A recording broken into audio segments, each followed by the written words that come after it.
Welcome to Hipshot, the weekly stripped-down anime what-if series where narrative comes first. Today, My Hero Academia's Izuku Midoriya is put up against the wall to see what would happen if he went dark. I say dark rather than villain because, with Deku's personality, it would take an awful lot of plot finagling for him to become anything other than just a mass-killing vigilante. I don't do specific spoiler warnings, so abandon entitlement, ye who enter. Following Shigaraki's incubation period after the formation of the Paranormal Liberation Front, he would emerge with Dr. Daruma Ujiko marveling at his perfection. Unfortunately, he would soon find himself disintegrating for seemingly no reason at all.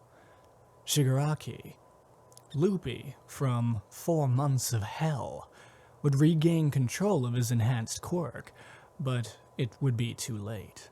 The doctor was beyond saving. Shigaraki would thank him for all his help before announcing that it was time to move.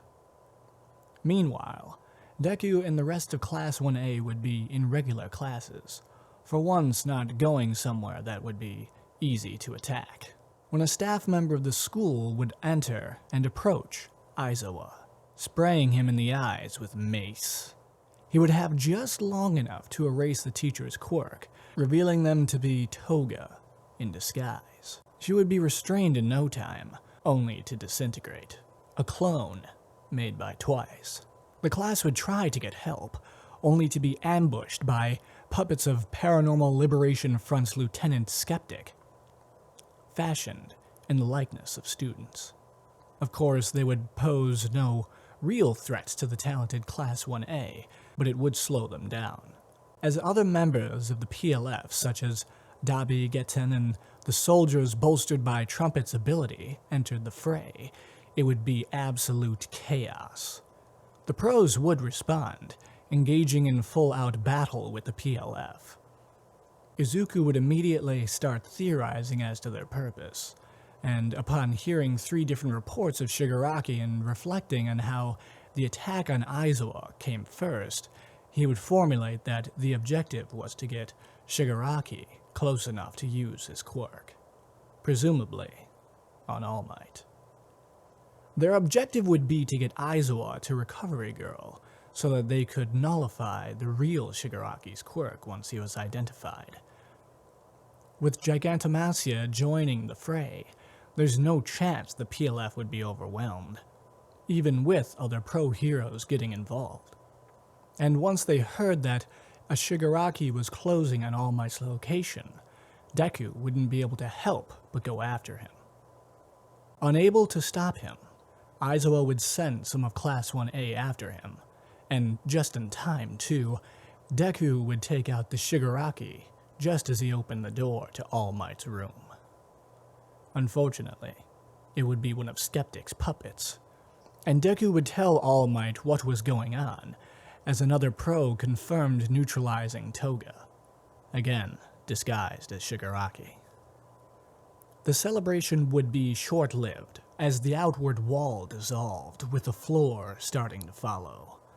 Spotting Shigaraki down below, they would call for a ranged hero's assistance, gathering that he could now decay more than just what he touched with his own hands. The pros would announce that their hands were tied. Todoroki and Bakugo would do what they could to stop Shigaraki, or at least hold him off, with their long-range attacks. Deku would deduce that, although his decay spread, he still needed his hands to decay things. Using Bakugo and Todoroki's attacks as cover, he would get in close to Shigaraki and prepare a mid-air attack. Shigaraki would still react too quickly and whip around to grab him, but an immense wave of force would knock him off balance. The result of All Might's split-second muscle form attack. It would be just what Deku needed to land a smash right in Shigaraki's face, watching him dissolve like Toga's clone had earlier. He would have just enough time to spot the real Shigaraki not far away, before the trees between them would dissolve. Leaves first. Not only was there another Shigaraki, but his abilities had grown so much that he could spread his decay through the very air molecules touching his hands. As the airborne rot spread towards Deku, Todoroki would try to slow it with an ice wall, but the speed of decay would be much faster than before, and Deku would barely touch ground as the grass and air near him grew stale. Deku could nearly feel his breath dissolve in his throat as something smashed into him, knocking the aspiring hero far away. Looking back, Deku's eyes would tremble as he observed All Might dissolving in his place. Mentor and apprentice would match gazes for a few moments as All Might flashed a bony smile, it being the last thing that dissolved. As Deku struggled on the brink of tears and disbelief, Shigaraki would point at him without turning, in mockery of All Might's pose following the defeat of All for One, and say, "Now it's your turn." Deku would lose it, and only the intervention of Todoroki's flames and Bakugo jetting by him, grabbing Deku's hand to carry him along, would the inheritor of One for All survive the siege of UA. With no attacks able to reach Shigaraki before they were dissolved, he would steamroll across the campus, killing some pro-heroes and sending others running for the hills. The PLF would emerge victorious, taking the remains of UA High as their dilapidated fortress. Class 1A would reunite following the tragic events, and try to reassure one another. They would have only two hopes to hold on to: Aizawa's survival, and Eri remaining outside the PLF's reach. With this, a glimmer of hope would remain, but as they tried to reassure her, Eri would ask where Deku was.